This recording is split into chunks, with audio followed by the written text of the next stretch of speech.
Voilà, formidable. Bien, merci à Sabine Hugues et bonjour à vous. L'exposé que je vous propose dans un premier temps est consacré donc à l'évolution du comportement social dans le règne animal. Il y a plusieurs théories qui permettent d'expliquer la socialité dans le monde animal. Je ne vais en aborder que deux principales, parce qu'elles permettent de couvrir l'essentiel de l'explication de la coopération chez les animaux.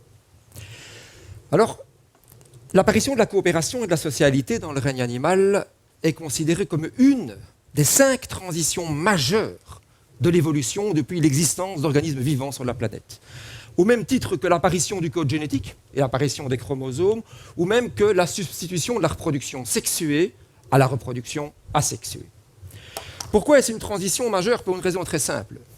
C'est que le mécanisme fondamental de l'évolution biologique, l'évolution de Darwin, c'est-à-dire le principe de la sélection naturelle, favorise les individus qui ont le plus grand succès en ce qui concerne la reproduction. C'est-à-dire les individus qui se reproduisent le mieux, et dans le langage des biologistes, bien se reproduire signifie bien transmettre des copies de ses propres gènes dans les générations suivantes. Mais dans la mesure où la sélection naturelle favorise les individus qui transmettent le mieux leurs gènes, on s'attend inévitablement à ce que les animaux manifestent principalement, et même les humains d'ailleurs, manifestent principalement des comportements de type égoïste, organisés de manière à accroître leurs propres chances de survie et de reproduction. Eh bien, quand on s'assied sur un petit nuage et qu'on regarde le monde en dessous de nous, on constate que ce n'est pas vraiment le cas. En fait, la coopération, elle existe à différents niveaux de l'organisation biologique. Les gènes coopèrent pour constituer des génomes, des chromosomes. Des organites initialement libres, il y a quelques 2 milliards d'années, ont fusionné pour constituer des cellules. Les cellules coopèrent pour donner des organismes pluricellulaires. Les bactéries coopèrent pour se défendre contre le système immunitaire de leurs hôtes. Chez plusieurs animaux, oiseaux, mammifères, les individus coopèrent pour protéger les jeunes et pour élever les jeunes. Chez les insectes et les humains, nous atteignons des systèmes sociaux extrêmement structurés, organisés et coopérants. Donc il existe une coopération à différents niveaux de l'organisation biologique. Alors, en biologie, la coopération est définie comme toute forme d'interaction entre 2 ou plusieurs individus, peu importe, mais interaction qui procure des bénéfices, évidemment, aux intervenants. La coopération ne peut évoluer qu'à la stricte condition que les bénéfices dont jouissent les intervenants soient supérieurs aux coûts que la coopération occasionne. Alors, bénéfices et coûts, ce sont des termes que vous connaissez. En biologie, on ne parle pas de pétrodollars, on ne parle pas d'euros, on parle de coûts sur le succès reproductif. Les bénéfices et les coûts en termes de reproduction. Le bénéfice en termes de reproduction, c'est le bénéfice de ma coopération, c'est mieux me reproduire, donc mieux transmettre mes gènes, ou des copies de mes gènes. Le coût, c'est moins transmettre des copies de mes gènes. Eh bien, à travers tout le règne animal, il est évident que la coopération a évolué en réponse aux contraintes écologiques. Et en particulier, 2 contraintes sont majeures, la prédation et l'alimentation. Eh bien, les 2 avantages principaux de la coopération sont d'une part une protection vis-à-vis des prédateurs et un accès privilégié aux ressources en groupe. Alors, l'apparition de la coopération, je vous l'ai dit, peut évoluer par différents mécanismes. Je vous propose un premier mécanisme très brièvement qu'on appelle la sélection directe, sous la forme de ce qu'on appelle les bénéfices du mutualisme. C'est un mécanisme que vous connaissez bien parce que vous l'appliquez quotidiennement. En fait, les bénéfices du mutualisme peuvent se manifester dans différentes activités, comme par exemple la défense. Ces avantages de coopération peuvent conduire à des comportements de vigilance collective. Tous les individus coopèrent pour surveiller la présence d'un éventuel prédateur. Et tout le monde y trouve un bénéfice. Les bénéfices du mutualisme sont à l'origine de comportements comme l'émission de cris d'alarme qui permettent de prévenir tous les petits copains dans le voisinage en ce qui concerne les écureuils à terrier. La coopération permet aussi de se défendre activement, comme c'est le cas chez le bœuf musqué ici. Les bœufs musqués, lorsqu'ils sont agressés par des loups dans le nord de l'Europe, se regroupent les uns contre les autres, cul à cul, toutes cornes en dehors, donc il faut une sorte d'étoile, et les loups ne savent pas attaquer, parce que je peux vous assurer qu'un coup de corne, ça fait vraiment pas du bien. Donc on comprend qu'en groupe, ces animaux trouvent un bénéfice, parce qu'ensemble, ils se défendent mieux contre leurs prédateurs. D'une autre part, la coopération favorise aussi l'accès à des ressources qu'un individu seul ne peut pas se procurer. C'est classique chez les lions chassent en groupe, Il y a différents facteurs qui justifient cette chasse collective, mais un des facteurs majeurs, ce sont les bénéfices de ces activités mutualistes. On chasse ensemble parce que seul on ne sait pas attraper ses proies, mais bien entendu, ensemble, on partage la proie. Et tout le monde s'y retrouve. Même chose chez des tas de grands carnivores, comme les hyènes ou les chiens sauvages ici, les lycaons en Afrique, qui attaquent ici un phacochère, ensemble. Et quand on fait une étude quantitative de ce comportement, on constate qu'il y a une augmentation très claire de l'énergie en kilojoules acquise par chien et par jour en fonction des effectifs des clans. Plus le clan s'accroît en taille, plus il y a des individus, plus on peut capturer de proies et plus les individus mangent. Et donc mieux ils se portent. Même chose chez des oiseaux, comme la buse de Harris aux États-Unis. Il existe aussi des groupes de buses. Eh bien, la quantité d'énergie en kilocales par buse et par jour s'accroît avec l'effectif des groupes. Cette coopération dans la capture concerne aussi des petits arthropodes, comme les araignées. Ceci est une toile dont la taille fait à peu près la taille de cette pièce.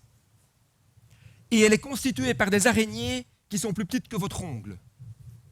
Elles sont des milliers à constituer cette toile en Guyane, mais ensemble, elles peuvent capturer des proies qui sont plusieurs milliers de fois plus lourdes qu'elles, et elles peuvent les consommer.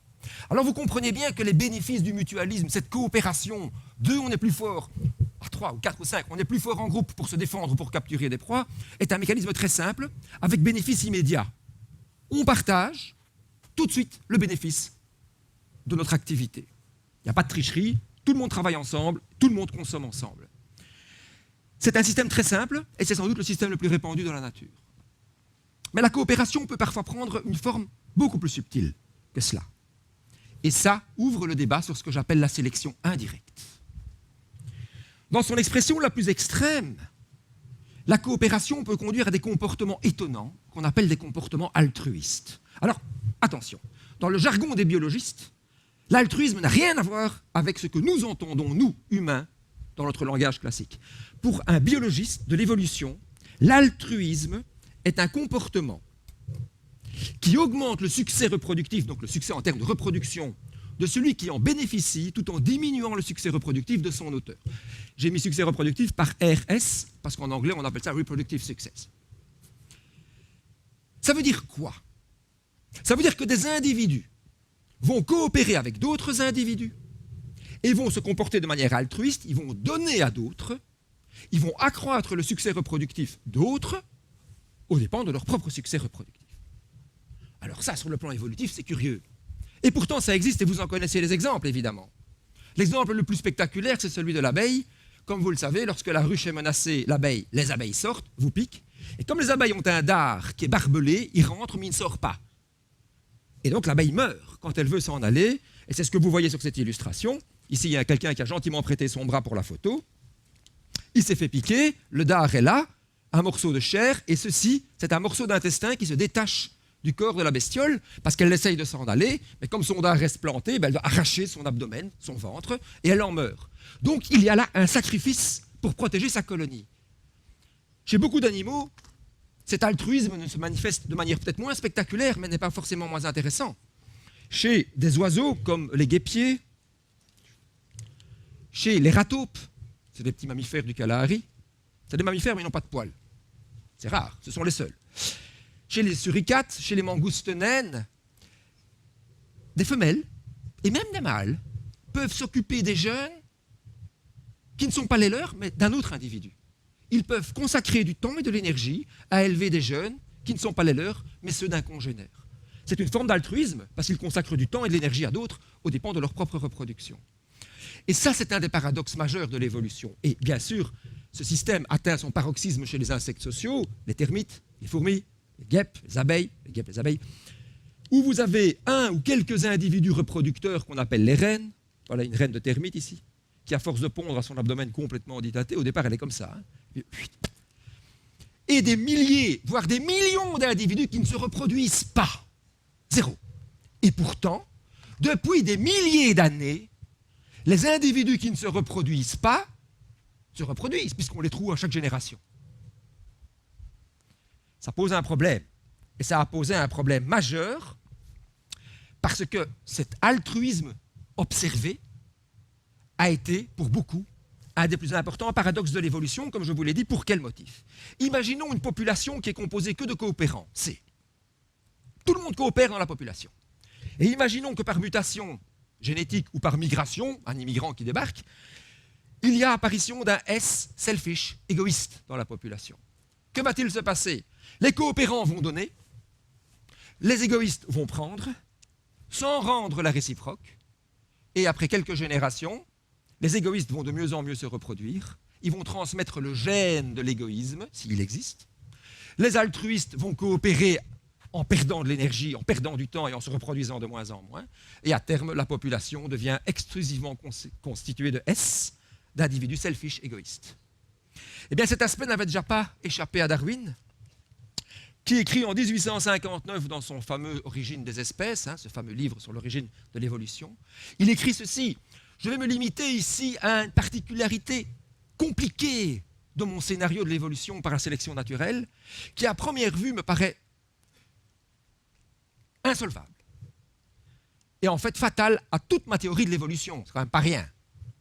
Je fais allusion, je considère ici les neutres, c'est-à-dire les ouvriers et les ouvrières dans les systèmes sociaux, les castes des insectes, dans la mesure où ces neutres, ces ouvrières, étant stériles, elles ne peuvent pas propager leur gène. Comment est-ce que donc Darwin se pose déjà la question de savoir, mais comment est-ce que des individus stériles peuvent se reproduire depuis des millions de générations? Il faut attendre plus de 100 ans, 1963, pour que Bill Hamilton, qui travaille à Oxford, qui est en thèse de doctorat, propose une explication. Et c'est l'explication de la sélection indirecte. Bill Hamilton écrit ceci dans cet article qui est publié dans American Naturalist. Je vais faire une supposition très simple avec un modèle basique, par lequel imaginons une paire de gènes, petit g et grand G, de sorte que le gène grand G, qui est en fait un allèle sur le plan génétique, mais oublions ça, tend à causer une certaine forme de comportement altruiste, donné à quelqu'un, alors que petit g n'a aucun effet. En dépit du principe de la survie du plus fit, du plus fort, du struggle for life de Darwin, le critère déterminant pour savoir si le gène G va se répandre dans une population, et donc il y a des individus qui deviendront tous altruistes, n'est pas de savoir si c'est bénéfique au porteur du gène, mais est de considérer si ce comportement altruiste est bénéfique au gène lui-même. Et en faisant cela, Hamilton ouvre une voie qui est encore considérée aujourd'hui comme majeure. La théorie qu'il propose, qui est la théorie de la sélection indirecte, qu'on appelle aussi la théorie de la sélection de la parentèle, est, pour beaucoup de biologistes de l'évolution, la deuxième théorie la plus importante après la théorie de Darwin. Qu'est-ce qu'il fait? Il fait un truc génial. Il réfléchit non plus en termes d'individus, mais en termes de gènes. Et il se dit, je m'en fiche de savoir qui porte le gène. Ce qui est intéressant, c'est que s'il existe un gène qui code pour un certain nombre de comportements qui déterminent un comportement coopératif, dans quelles conditions ce gène peut-il se répandre dans une population et créer donc une population d'individus coopératifs? Bien sûr, il fait une simplification. Il considère qu'un gène égale un comportement, ce qui est aberrant. Ça n'existe pas, on le sait aujourd'hui. Et il considère surtout que l'altruisme est déterminé génétiquement, ce qu'on ignore encore. Mais néanmoins, pour le besoin de la cause, il réfléchit comme ça. Et donc il se pose la question, dans quelles conditions un gène qui code pour des comportements coopératifs altruistes peut-il se répandre au sein d'une population? Supposons deux individus A et B. A et B. A est altruiste, B est le récipiendaire de mon acte. Je vais consacrer du temps et de l'énergie pour lui. Je vais aider à ce qu'il puisse se reproduire, je vais m'occuper de sa descendance, je vais lui apporter de la nourriture, je vais m'occuper de son nid, etc. Tout ça, je le fais aux dépens de ma propre reproduction. Dans cette situation, A subit un coût et B jouit d'un bénéfice. Mon succès reproductif est réduit, puisque je consacre du temps et de l'énergie aux autres et pas à moi, et son succès reproductif est accru, puisque je lui donne plein de choses que moi je n'ai pas pris pour moi. Dans une situation comme celle-là, l'altruisme ne peut pas évoluer. Pourquoi? Parce que je vais passer mon temps à donner et lui va passer son temps à recevoir. Et donc, je vais moins disperser le gène de l'altruisme puisque je vais moins me reproduire. Donc au lieu d'avoir 5 enfants, j'en aurai peut-être que 2. Et donc à la génération suivante, il n'y aura que 2 copies de mes gènes qui seront dans mes descendants au lieu de 5. Tandis que lui qui a des gènes égoïstes, parce qu'il ne me rend jamais rien, eh bien lui, il va pouvoir se reproduire. En temps normal, il en aurait eu 5, et grâce à mon aide, il en a 18 des descendants. Vous imaginez ça? Et donc il va pouvoir disséminer ce gène égoïste dans ses descendants qui vont rejouer le même jeu à la génération suivante, etc., etc. Et donc la population ne peut pas évoluer vers une population d'individus qui coopèrent. Mais la situation devient tout à fait différente si A et B sont des parents. Et quand je dis des parents, c'est des parents au sens large, au sens générique. C'est-à-dire que nous sommes issus d'un ancêtre commun. Ça peut être notre père, on peut être des frères, on peut être des cousins, on peut être des arrière-petits-cousins. On a peut-être en commun un arrière-grand-parent, peu importe. Mais nous avons un ancêtre commun.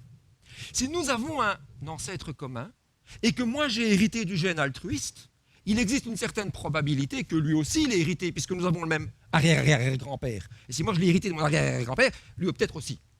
Et la probabilité que lui ait aussi le gène de l'altruisme comme moi dépend de ce qu'on appelle la corrélation génétique. Plus on est proche génétiquement, parce que c'est mon frère, c'est mon fils, plus il y a de chances que si j'ai le gène de l'altruisme, il l'a aussi. Par contre, si on est très éloigné génétiquement, si on est les petits cousins, si moi je l'ai, il y a vraiment peu de chances que lui l'ait, ou alors vraiment coup de bol. Eh bien, cette probabilité est déterminée par R, c'est la corrélation génétique. C'est le lien de parenté qui existe entre les deux individus, A et B. Eh bien, la théorie d'Hamilton dit simplement ceci. Un gène de l'altruisme peut se répandre dans une population à la stricte condition que le coût subi par l'altruiste est plus petit que le bénéfice dont jouit le bénéficiaire multiplié par la corrélation génétique entre les deux individus.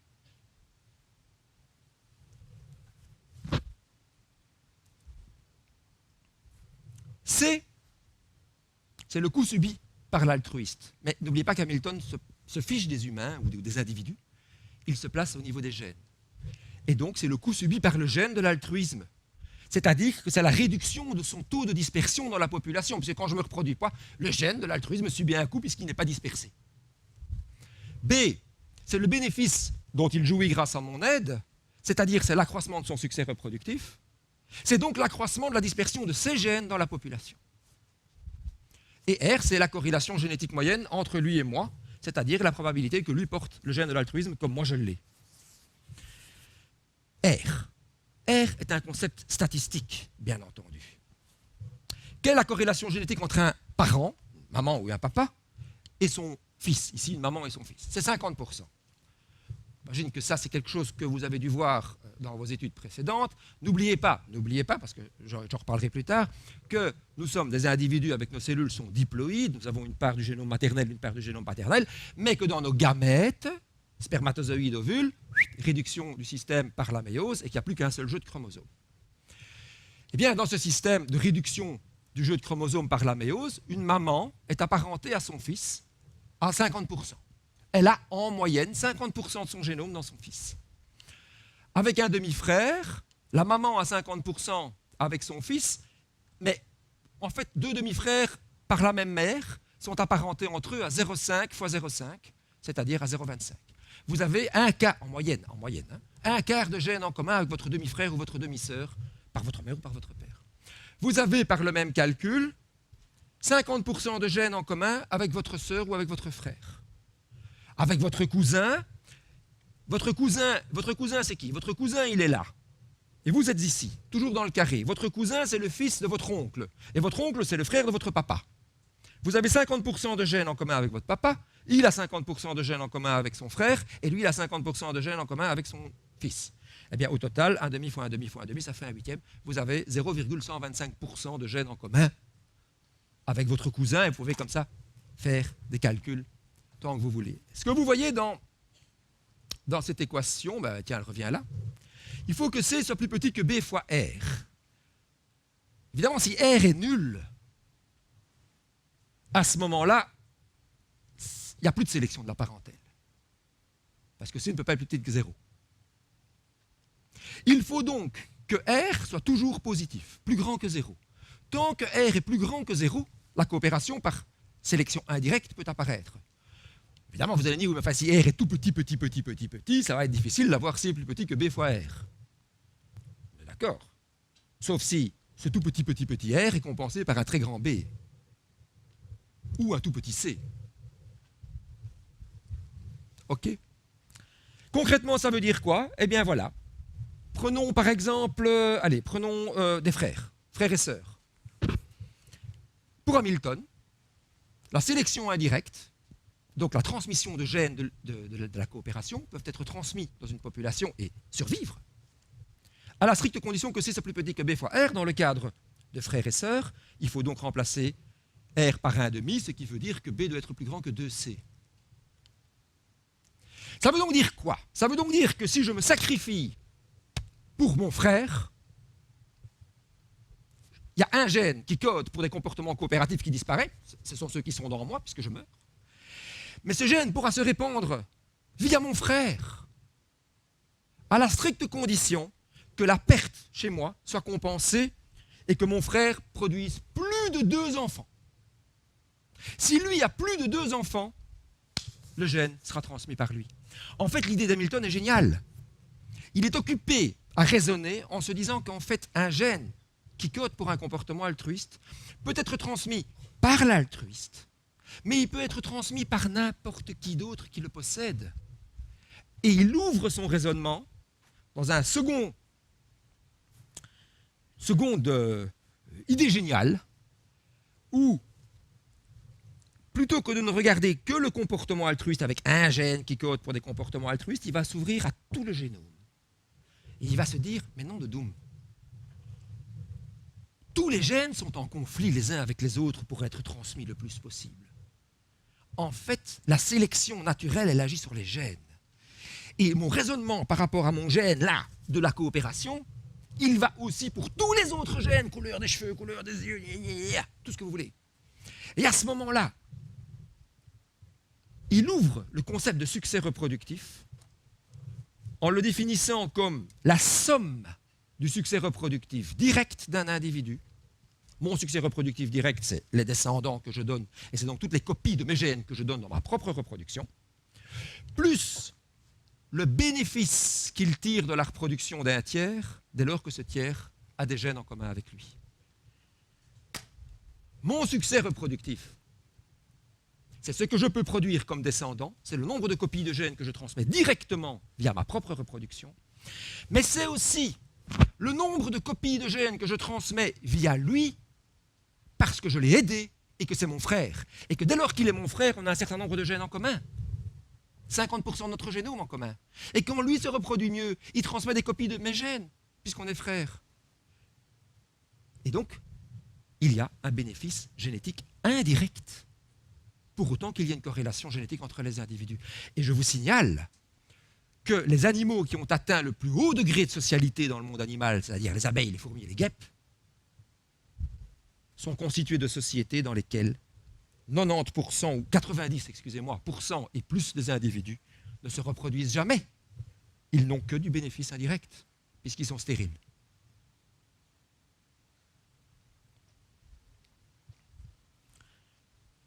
Ah. Eh bien, ce raisonnement simple, sur le plan mathématique, est-il appliqué par les animaux dans la nature? Eh bien oui. Plusieurs exemples témoignent du phénomène de sélection indirecte. Et un des premiers exemples, et un des plus beaux pour moi, concerne le comportement d'assistance chez les guépiers à front blanc. Les guépiers à front blanc, ce sont des superbes oiseaux qui, comme leur nom l'indique, capturent des abeilles, des guêpes, mais surtout des abeilles dont elles se nourrissent. Et les nids sont composés d'un couple de parents et de jeunes. Et il arrive que, pour des raisons écologiques défavorables, les subadultes, c'est-à-dire les grands frères et les grandes sœurs, qui ont atteint la maturité sexuelle, qui pourraient aller s'accoupler et faire leur nid, n'y vont pas parce qu'il n'y a pas de femelle, parce qu'il n'y a pas de nid, parce qu'il fait trop mauvais, parce qu'il n'y a pas assez de nourriture, et ils restent à la maison. Comment est-ce qu'on appelle? Tanguis, voilà. Donc ils restent là, mais ils ne se comportent pas comme des tanguis, ils restent dans la société et ils aident leurs parents à faire le ménage, à aller chercher de la nourriture et à protéger leurs jeunes frères et sœurs. Eh bien, chez ces bestioles, on constate qu'il existe une très étroite corrélation, association, entre la fréquence des actes d'assistance, c'est-à-dire l'aide qu'ils fournissent au nid, et leur corrélation génétique avec les jeunes qui sont dans le nid. Parce qu'on peut manipuler ça, on peut changer les œufs, on peut aller chercher les œufs chez les voisins, etc. Et on peut changer artificiellement, expérimentalement, la corrélation génétique entre les assistants, donc les grands frères et sœurs, et les jeunes qui se trouvent dans le nid. Et on constate que lorsqu'il s'agit de leurs frères et sœurs, ils participent dans plus de 80% des cas à leur élevage. Par contre, lorsqu'il s'agit de demi-frères, ou en tous les cas la corrélation est de 0,25, ça descend à 60%. Quand il s'agit de cousins, à 20%, et quand ils sont non emparentés, encore un peu moins.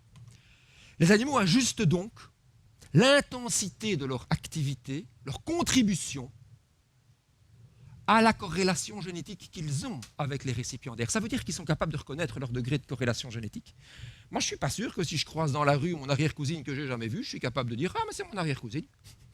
Elle sent, comme moi. » Eux, ils savent faire ça. Ils savent faire parce que c'est nécessaire de le faire. Nous, ce n'est pas nécessaire de le faire.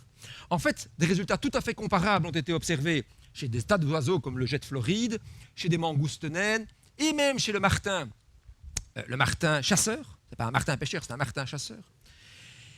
Et une prédiction très forte de ce modèle est la suivante, c'est que ça ne sert à rien de pouvoir distinguer ces apparentés, de pouvoir dire ça c'est mon frère, ça c'est ma sœur, ça c'est mon cousin, c'est mon petit cousin, s'il n'y a pas une association entre le bénéfice d'aider et la capacité à discriminer. Imaginez que je suis tout à fait capable de discriminer mon frère, ma sœur et mon cousin, mais que mon comportement n'a aucun effet sur eux. Donc ça n'a aucun effet sur moi non plus, puisqu'ils ne se reproduisent pas mieux, je n'y gagne rien non plus. Et donc on s'est posé la question de savoir s'il y avait une association entre la capacité à discriminer ses apparentés et le bénéfice de l'aide. Eh bien, une méta-analyse réalisée sur plusieurs dizaines de mammifères où il y a de la coopération et d'oiseaux où il y a de la coopération montre que c'est bien le cas. Plus les individus trouvent un bénéfice à aider leurs congénères, plus ils sont capables de discriminer qui est qui avec une certaine finesse. Alors, on parlait de gros animaux, mais la coopération par sélection indirecte, elle a aussi évolué chez des organismes unicellulaires. Il ne faut pas aller chercher des grosses bêtes. Les amibes acrasiales, ce sont les unicellulaires qui vivent sur le sol, qui ont une vie rampante, libre. Et lorsque les conditions deviennent défavorables, lorsqu'il n'y a pas assez de nourriture, ils coopèrent pour constituer une structure de dispersion qui va leur permettre d'aller loin dans un autre territoire, éventuellement où il y a de nouveau de quoi manger. Et cette structure de coopération se manifeste comme ceci. Vous avez les individus qui commencent à se regrouper pour former un petit tas. Ce sont des unicellulaires qui sont attirés les uns par les autres. Ils forment ce qu'on appelle une limace acrasiale. Et de cette limace va s'identifier une structure qu'on appelle une capsule sporifère, des spores, comme sur un champignon, et un pied. Et ce pied, ce sont donc des individus qui le constituent. Donc toute cette structure, ici de dispersion, est composée de 10 000 à 100 000 cellules individualisées. Vous avez cela qui est représenté ici en vrai, sur les photos en microscopie électronique. Donc ceci, là, c'est la structure de dispersion. Et qu'est-ce qui se passe? Certains individus se sacrifient pour constituer un pied, soulèvent, participent, ouais, hop, soulèvent la capsule le plus haut possible. Et ceux-là, ils vont mourir. Et d'autres vont constituer des gamètes, en fait, des cellules qui vont disperser. Et quand elles arriveront, des spores, quand ils vont arriver dans un nouveau territoire, sur un nouvel endroit, il y aura peut-être des bactéries à manger, là, et hop, touc, une nouvelle colonie se crée.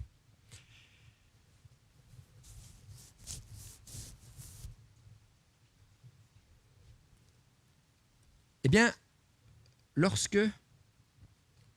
oui, comment est-ce que ça disperse? Ça disperse simplement par le vent, ou bien par des oiseaux, ou par des insectes qui passent par là et qui cassent la capsule sporifère, et pouf, les spores disséminent. Eh bien, les études montrent que si on prend plusieurs clones d'amibes et qu'on les met ensemble, il existe une ségrégation. Les clones se reconnaissent, ils se ségrègent. Et cette ségrégation est proportionnelle à la distance génétique qui existe entre les clones. Donc les clones sont tout à fait capables, chaque unique petite cellule est capable de dire « Ouh, ça va, c'est un proche parent. Ouh, ça, c'est un loin clone. Ça, c'est un très, très loin clone. Gardons la distance. » Vous voyez qu'il y a une corrélation, en tous les cas, elle est significative. Alors on peut la voir, ce comportement des unicellulaires, on peut le voir en les marquant. On a 2 souches d'amibes qu'on a colorées en vert et en rouge. Au-dessus, ce sont des souches très distantes génétiquement, et au-dessous, ce sont des souches très similaires génétiquement. Et au départ, on les met dans un petit pot et on mélange, et puis clac, on prend une photo au temps T0 et on voit qu'il y a des verts et des jaunes, des verts et des rouges qui sont tout à fait mélangés de manière homogène. Et puis on laisse ce système fonctionner avec très très peu de nourriture, et donc on va s'attendre à la formation de cette espèce de structure de dispersion. Et on commence à voir après 9 heures des agrégats qui se forment. Et déjà après 9 heures, vous voyez que les rouges ont tendance à rester avec les rouges et les verts avec les verts ici, et là beaucoup moins. Et après 13 heures, vous avez des agrégats, mais lorsque la distance génétique entre nos 2 souches est élevée, on a des agrégats verts et des agrégats rouges qui sont côte à côte, chacun chez soi. Alors que lorsque les souches sont proches génétiquement, si vous regardez autour, là, malheureusement le jaune, ce sont des trous dans les boîtes, mais vous voyez que les rouges et les verts sont étroitement imbriqués les uns dans les autres. Vous allez me dire, oui, mais enfin bon, c'est très bien tout ça, mais à quoi ça sert pour un unicellulaire rampant là, dans les bois? À quoi ça sert de pouvoir dire, ah, ça c'est Pierre et ça c'est Paul? On peut se le demander, mais ça sert. Ça sert parce qu'il arrive dans la nature qu'il y ait 2 clones au même endroit qui, par hasard, simplement, ont sporulé, le vent a tourné dans le bon sens et tout le monde est arrivé au même endroit, de différentes zones, convergence de plusieurs souches. Et à ce moment-là, on se retrouve avec plusieurs souches au même endroit. Et s'il faut requitter cet endroit, il faut refaire cette structure de dispersion et on va devoir coopérer avec des individus qui ne nous sont pas proches. Et ici, ce qu'on a fait, c'est qu'on a mis des souches différentes, des souches génétiques différentes. Et on a regardé quelle est la contribution de chaque souche dans les 2 structures. Le pied qui meurt, ce sont les individus qui se sacrifient, et les spores qui se reproduisent. Alors vous avez ici représenté la proportion du clone 1 et du clone 2 dans la formation des spores et dans la formation du pied. Eh bien, si on agrandit cela, par exemple, on prend le premier cas, on constate que pour au-dessus, le rectangle du dessus, le double rectangle du dessus, c'est les spores. Vous constatez qu'il y a une répartition relativement égale pour la reproduction. Les clones 1 et le clone 2 se partagent de manière équitable, 53-47. C'est relativement équitable statistiquement. Par contre, regardez dans le pied, la souche 2 représente 97%, je suis eu, 97% de la population du pied, alors que la souche du clone 1, que 3%. Ça veut dire que le clone 1 est un tricheur et un égoïste. Parce qu'il veut bien se reproduire, mais il ne veut pas participer au travail de porter les autres pour qu'ils aillent loin. Vous avez donc des égoïstes et des altruistes chez ces bestioles-là, unicellulaires. Et on peut même aller plus loin. On a parlé des oiseaux, on a parlé des mammifères. Oui, ça, c'est des belles bestioles, on les connaît bien. On connaît moins bien les unicellulaires. On peut regarder au niveau intra-individu. Il y a de la coopération aussi. Ça, c'est une tête de spermatozoïde. Mais pas les vôtres, messieurs. Regardez ce spermatozoïde-là, il a un nez. Ce n'est pas un nez, c'est un crochet. Nous, nos spermatozoïdes, ils ne sont pas comme ça. Ils ont une tête ronde, ovoïde. Lui, il a un crochet. C'est chez des petits campagnols. En fait, tous les petits campagnols, souris, rats et compagnie, ces petits rongeurs, ont des spermatozoïdes curieux avec un crochet. Ça, c'est en contraste de phase. Et ça, c'est en microscopie où on voit par fluorescence une zone ici, qui est la calotte qui se trouve ici, si vous voulez. Voilà, je la représente ici. Cette zone verte est une zone qu'on a colorée de manière fluorescente et qui contient une enzyme qu'on appelle l'acrosine. Et l'acrosine, c'est une protéine qui permet, lorsque le spermatozoïde arrive près de l'œuf, de perforer la paroi de l'œuf pour que le spermatozoïde puisse rentrer. Parce qu'un œuf, ce n'est pas facile à pénétrer. Et donc les spermatozoïdes doivent être bien équipés pour ça et ils utilisent des produits chimiques pour passer à travers la paroi grâce à leur acrosine. Eh bien, ce crochet-là, à quoi est-ce qu'il sert? Lorsque votre mulot sylvestre éjacule, au moment de l'accouplement, les crochets s'ouvrent. Les spermatozoïdes s'accrochent les uns aux autres, par le cou ou bien par le flagelle, et constituent des trains de plusieurs centaines, voire de plusieurs milliers de spermatozoïdes qui sont accrochés les uns aux autres. Et donc, ça leur permet, ensemble, de circuler dans les organes génitaux de la femelle pour aller le plus loin possible chercher l'œuf. Eh bien, cette coopération spermatique fait un sens, parce que la vitesse de progression des spermatozoïdes en groupe représentée ici en rouge, est nettement supérieure à la vitesse de progression des spermatozoïdes isolés. En groupe, ils voyagent presque 2 fois plus vite dans un milieu de viscosité relatif de 1, et plus on rend le milieu visqueux, artificiellement, plus ils sont freinés, et un tout seul, il n'avance plus lorsque la viscosité relative est de 100, arbitrairement, alors que ceux en train avancent encore. À quoi ça sert d'aller vite? Ça sert d'aller vite, hein? Parce que chez le mulot sylvestre, la femelle peut s'accoupler avec 5 mâles en même pas 20 minutes. Et donc on a intérêt à être sûr que c'est nous qui fécondons l'œuf, c'est pas lui. Il y a une compétition entre les mâles. Et donc cette compétition entre les mâles est tellement intense qu'ils ont évolué un système de coopération entre leurs spermatozoïdes pour aller le plus vite possible chercher l'œuf. Vous allez me dire, oui, ça c'est un cas de coopération. Et alors, quand on regarde ce qui se passe au niveau physiologique, vous avez sur ce graphe, en fonction du temps, différents états spermatiques. En jaune, vous avez la proportion de spermatozoïdes, après 1 minute, 5 minutes, 20 minutes, 60 minutes, qui ont ouvert leur crochet apical après l'éjaculation. En rouge, et donc vous voyez que après 1 minute, il y a déjà 50% des spermatozoïdes qui se sont ouverts. Après 5 minutes, tous ont leur crochet apical ouvert pour s'accrocher. En rouge, vous avez la proportion de spermatozoïdes qui forment des trains, qui s'accrochent les uns aux autres. Et vous voyez qu'on a une progression avec, à peu près après 5-10 minutes, un maximum, presque tous sont accrochés les uns aux autres. Évidemment, à un moment donné, il faut se décrocher, hein, parce qu'ensemble, on ne rentre pas dans l'œuf. Quand on arrive près de l'œuf, il faut se libérer les uns et les autres, et à qui mieux, c'est celui qui gagne qui l'a emporté. Mais ce qui est extraordinaire dans ce schéma, c'est le bleu. Le bleu représente la proportion de spermatozoïdes qui ont perdu leur acrosine, c'est-à-dire cette fameuse protéine qui permet de rentrer dans l'œuf. Et sans acrosine, votre spermatozoïde n'est plus fertilisant. Il ne sait plus rien faire.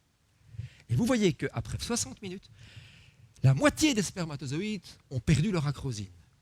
Ils ne sont même pas encore arrivés à l'œuf. Eh bien, il existe une étroite association entre la proportion de spermatozoïdes qui brûlent leur acrosine et la vitesse de déplacement du train.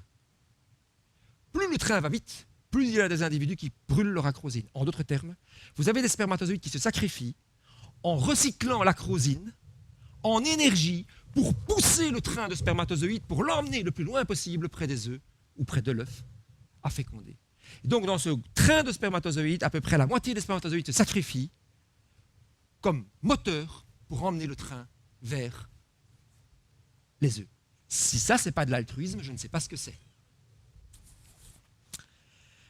Voilà, alors ces cas de coopération spermatique sont connus, hein. Il y a plein de bestioles qui font ça. Vous avez des vers, vous avez tous les rongeurs, comme je vous l'ai dit. Vous avez des marsupiaux qui font ça aussi. Les spermatozoïdes, il y a plusieurs flagelles. Coopération entre les spermatozoïdes.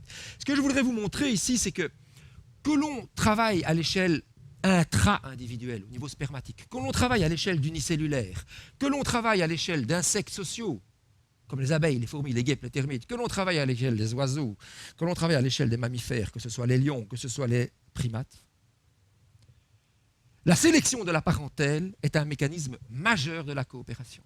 En fait, aujourd'hui, cette théorie de la sélection indirecte explique la coopération chez les acrasiales, chez les insectes, chez les grands mammifères, chez les oiseaux. À travers tout le règne animal, on peut expliquer, pratiquement tout le règne animal, on peut expliquer l'apparition d'actes coopératifs par le mécanisme de la sélection de la parentèle. Alors bon, une question se pose, c'est ok, il y a des gènes qui codent pour des comportements, on peut encore imaginer des gènes qui sont à l'origine de comportements altruistes, ça devient déjà plus... Où est-ce qu'on en est, réellement, sur le plan génétique?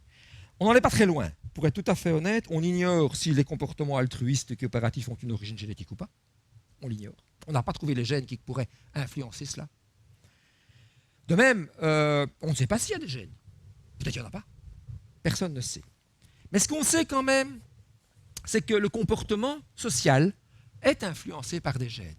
Alors, les gènes codent pour des produits moléculaires, des protéines.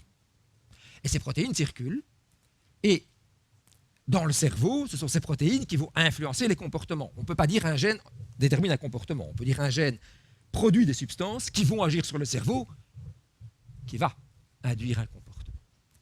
Eh bien, le plus bel exemple connu aujourd'hui, à ma connaissance, en 2011, ce 1er décembre 2011, le plus bel exemple de l'effet de gènes sur le comportement social nous vient de fourmis. Et en particulier de cette fourmi-là, qu'on appelle la fourmi de feu, qui vit aux États-Unis. Et je vous expliquerai après pourquoi elle s'appelle la fourmi de feu. Vous voyez une reine, et vous voyez ses ouvrières. Eh bien, cette espèce de fourmi présente deux types de structures sociales. Des structures qu'on appelle monogynes, avec une seule reine et plein de petites ouvrières, et des structures polygynes, avec plein de reines et plein de petites ouvrières. Et ce sont deux structures qui sont fondamentalement différentes, mais qui peuvent vivre côte à côte. Vous pouvez avoir là une société monogyne, et là une société polygyne, à 4 mètres de distance. Ce sont deux structures fondamentalement différentes, puisque ici, il n'y a qu'un seul reproducteur, et tout le monde est stérile. Alors qu'ici, il y a 5, 10, 20, 50, 100, 500 reproducteurs, et toutes les ouvrières sont stériles. Qu'est-ce qui détermine cette différence de structure sociale entre une reine ou plusieurs reines? Eh bien, on sait aujourd'hui que cette différence de structure sociale repose sur l'expression d'un seul gène, qui est le gène GP9 pour General Protein 9, General Protein 9. Ce gène unique de type mendéléen, comme vous l'avez vu à l'école, se présente sous la forme de deux allèles, petit b et grand B, et donc 3 combinaisons génétiques possibles, grand B, petit b, petit b, petit b.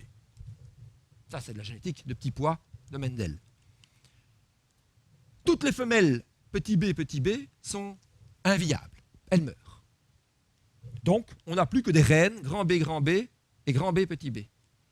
Eh bien, dans les sociétés monogynes et dans les centaines de sociétés monogynes qui ont été étudiées, les reines sont toujours grand B. Et dans toutes les sociétés polygynes, les reines sont toujours grand B, petit b. Donc, vous avez un seul gène qui détermine deux structures sociales complètement différentes. Et on sait aujourd'hui qu'en fait, la structure sociale est déterminée physiquement par les ouvrières.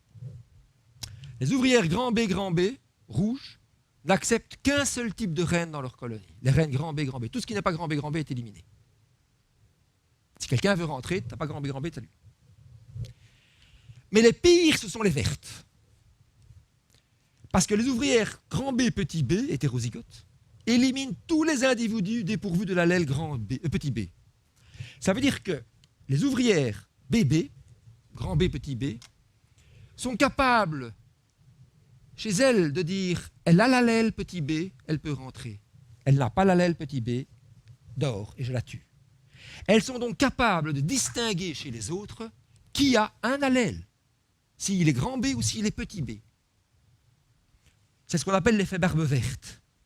On ne sait pas, on sait que c'est chimique aujourd'hui. On n'a pas encore isolé cette information, mais le concept de la barbe verte est un concept qui a été proposé par Richard Dawkins il y a quelques années, plusieurs années, qui est un grand biologiste de l'évolution, Richard Dawkins, et qui disait simplement que la reconnaissance pouvait se manifester par des différences génétiques qui se traduisaient par un phénotype particulier, par exemple une petite barbichette verte.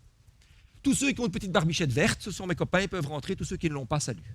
Et cette petite barbichette verte est simplement le fruit de l'allèle petit b. Et donc c'est de la reconnaissance chimique. Voilà. Alors, on m'a demandé d'être court, donc je serai court, enfin j'essaye. Pas tout à fait, mais enfin bon, j'ai essayé. Donc, concrètement quoi? Je vais vous exposer deux théories qui permettent d'expliquer l'évolution de la coopération dans le règne animal, le mutualisme et la sélection indirecte, donc la sélection de la parentèle. Il en existe d'autres, la réciprocité par exemple, la sélection de groupe. Je n'ai pas eu le temps de vous en parler, peut-être une autre fois. Mais dans tous les cas de figure, vous devez savoir que la sélection de la parentèle est une théorie majeure qui explique l'évolution de la coopération, comme je vous l'ai déjà dit, dans la majorité du règne animal et même à des niveaux infra-biologiques au sein des organismes. Voilà, je vous remercie et je suis à l'écoute de vos questions.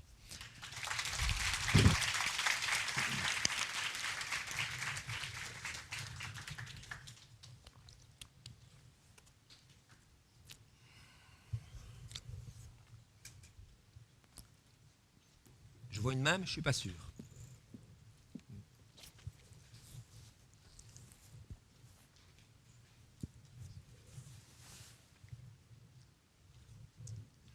Bonjour. Bonjour. Je me posais la question suivante. Donc, si on donne à deux individus, enfin à deux groupes d'individus qui sont chacun proches génétiquement au sein d'un groupe, si on leur propose un choix qui leur permette un plus grand profit pour les deux groupes, est-ce qu'ils l'accepteront plutôt qu'un choix qui met en défaut l'autre groupe, mais qui avantage un peu plus le leur? Autrement dit, est-ce qu'ils préfèrent être majoritaires ou juste plus nombreux? Je ne suis pas sûr d'avoir compris la question, mais En gros, est-ce Est-ce que qu'un la- gène a pour objectif d'être majoritaire par rapport à un autre gène ou juste d'être plus nombreux? non, majoritaire. Donc, dans l'exemple que, dans la question que vous posez, moi, ce que je comprends, c'est est-ce qu'il y a une sélection sur les groupes ou est-ce qu'il y a une sélection sur les individus? C'est comme ça que je comprends votre question. Je peux me tromper. Donc, est-ce que vous parlez en termes de gènes ou d'individus? En termes de gènes? Oui, ok. Mais pour moi, je préfère. Ok. Parlons en termes de gènes. Est-ce qu'un gène a intérêt à être répandu le plus possible seul ou en groupe? Seul. La sélection, elle agit toujours sur les individus entiers ou individus gènes, mais jamais sur le groupe. L'égoïsme prime en règle générale, sauf lorsque la coopération est plus avantageuse. Donc, vous devez toujours raisonner, dans mon raisonnement, si vous m'avez bien suivi, la sélection de la parentèle, donc le gène de l'altruisme, j'ai pris le gène de l'altruisme, ne peut se répandre qu'à la stricte condition que blablabli, blablablou. C'est son intérêt immédiat. Si maintenant des gènes apparentés viennent avec, ça ne pose pas de problème. Dans une certaine mesure, bien sûr. Mais moi d'abord et les autres ensuite. Toujours. Je ne vous vois pas, excusez-moi, donc je ne sais pas où vous êtes, mais est-ce que je réponds à votre question ou pas du tout? Oui. Merci. Et j'en avais une deuxième, si Oui, je peux me allez-y. permettre. Ça concerne plutôt votre modèle statistique. Est-ce qu'il Pas faudrait, le mien, oui. est-ce qu'il faudrait pas prendre en compte aussi la génération? C'est-à-dire qu'il est logique qu'un parent aide son enfant pour répondre à son allèle, mais l'enfant aura beaucoup moins intérêt à aider son parent, son père, etc., qui risque de mourir beaucoup plus vite. Donc est-ce qu'il n'est pas pertinent d'ajouter justement ce facteur de génération dans les modèles? Alors, dans le modèle que j'ai présenté, il n'y est pas, parce qu'en tant que tel, il permet d'expliquer l'évolution de la coopération. Mais votre remarque est tout à fait pertinente. En fait, on observe un phénomène assez particulier chez certains oiseaux, entre autres. En règle générale, ce qu'on observe dans le monde animal, c'est que c'est les parents qui foutent les gosses dehors. Parce que tant qu'il y a des enfants à la maison, ils doivent s'en occuper et ils n'ont pas d'opportunité pour se reproduire. Et donc, ça limite leur propre reproduction. Et donc, plus vite les enfants sont partis, plus vite on est libre pour faire la fête et pour refaire un second set de descendants. Logique. Et plus les descendants restent à la maison, plus c'est compliqué d'en faire un deuxième. Eh bien, ce qu'on constate chez certains oiseaux, c'est que la hargne que mettent les parents à chasser leurs jeunes et la vitesse à laquelle les jeunes sont éliminés décroît avec l'âge des parents. Parce que plus ils deviennent vieux, moins ils ont de chances d'avoir un succès reproductif futur encore. Ils ont déjà eu derrière. L'avenir est derrière, il n'est pas devant, en quelque sorte. Et à ce moment-là, leur motivation à éliminer leurs jeunes décroît. OK? Ok, merci. Avec plaisir. Bonjour. Vous avez donné un exemple assez direct où on établit un lien de causalité entre le patrimoine génétique et le mode de vie en société des individus. Oui.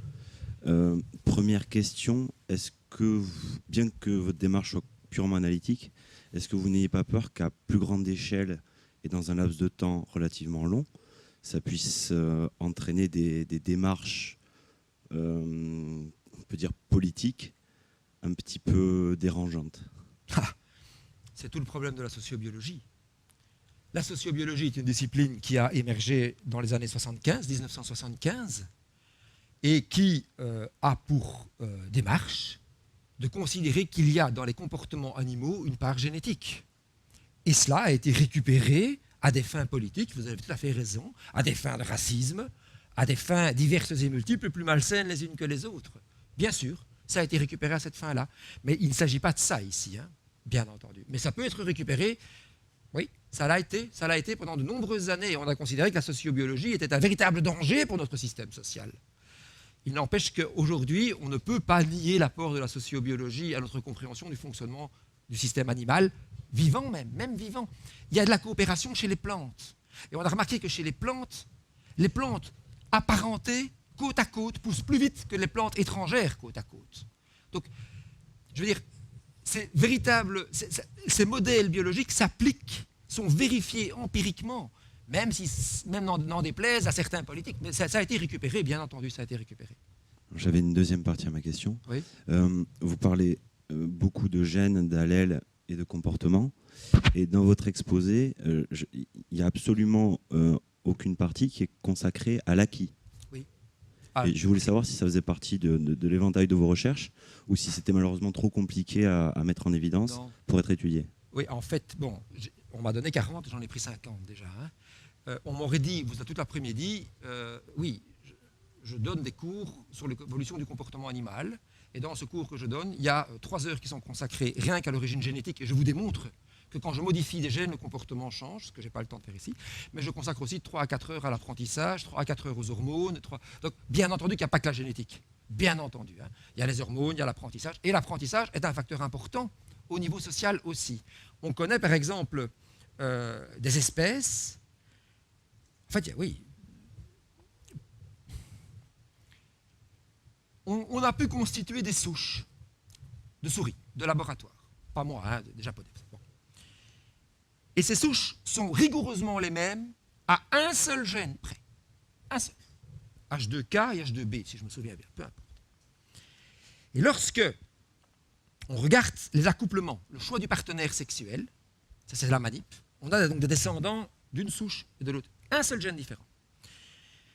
Et que on prend des jeunes, enfin des ados, si vous voulez, pour la reproduction. Eh bien, le mâle ne s'accouple jamais avec une femelle, enfin, préfère ne pas s'accoupler avec une femelle de sa lignée génétique, mais avec une femelle d'une autre lignée génétique pour éviter la consanguinité et sous ses effets délétères.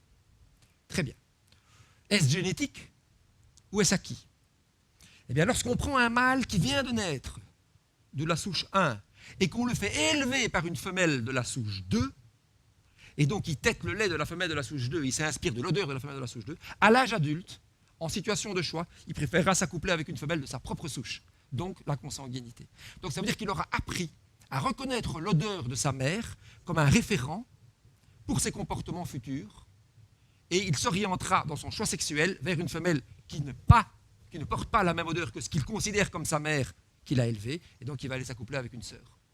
Okay. Donc il y a énormément de phénomènes d'apprentissage. Alors ça, c'est un cas individuel, mais il y a des cas sociaux aussi. Chez les fourmis, entre autres, il n'est pas rare qu'il y a certaines espèces qui font des raids esclavagistes.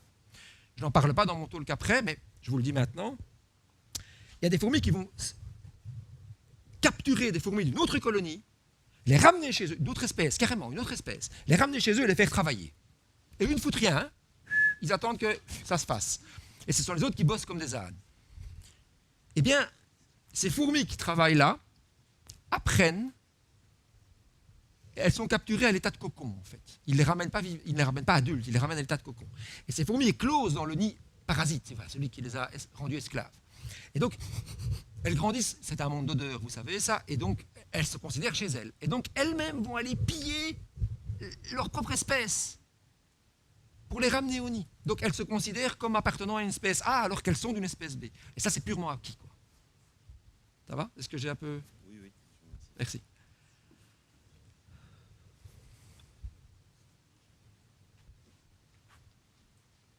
On me fait des signes cabalistiques, mais je ne sais pas ce qu'on veut. C'est moi qui ai le micro, je suis juste là. Oui, mais il y a un monsieur qui me fait des signes cabalistiques derrière Ah le bon? miroir, là. J'ai peur. Et qui vient de dire? Vous voulez le... Écoutez, moi, j'ai vraiment été très intéressée par votre exposé. Cependant, il y a une chose qui me gêne un peu, c'est l'utilisation que vous faites du mot altruisme. Et je me demande s'il ne serait pas bon, par les temps qui courent, de rappeler que chez l'être humain, l'altruisme a un autre sens que celui que vous donnez à propos des animaux. Parce que si j'ai bien compris, l'altruisme se réduit à l'aide d'un individu qui appartient à la même famille ou quasiment. Non? Oui, mais deux choses. La première, j'espère, enfin, je crois, à un moment donné, j'ai quand même bien insisté sur le fait que ce n'était pas la même définition chez les biologistes et dans le langage classique. Le terme d'altruisme a une définition très particulière chez les animaux et dans le langage biologique. C'est donc l'avantage génétique qu'un acte peut procurer chez Pierre ou chez Paul aux dépens de Serge. Ça, c'est la définition biologique. Il est clair que chez les humains, ça n'a rien à voir. Parce que vous manifestiez tellement d'enthousiasme à l'égard de leur altruisme Oui. que j'ai cru comprendre à un moment que vous confondiez peut-être les deux. Mais sûrement que je me suis trompée. Non, alors, non. Maintenant, juste pour vous répondre, il y a un concept que je n'ai pas abordé ici, et c'est dommage en fait, j'aurais peut-être dû le faire finalement, parce que ça vous aurait peut-être plus concerné tous les étudiants ici. C'est l'altruisme réciproque. C'est-à-dire qu'il n'y a plus de corrélation génétique entre les individus, donc il n'y a plus de gènes en commun, mais on peut quand même voir l'apparition de comportements altruistes au sens biologique du terme. Simplement parce que si je t'aide aujourd'hui, tu m'aideras demain. Mais ça, c'est dangereux, hein, parce que moi, je vais l'aider aujourd'hui, mais lui, là, demain, il n'a plus rien à faire et c'est moi qui paye. Donc voilà. Mais donc, pour répondre tout à fait à votre question, mon enthousiasme est purement orienté biologie et gène.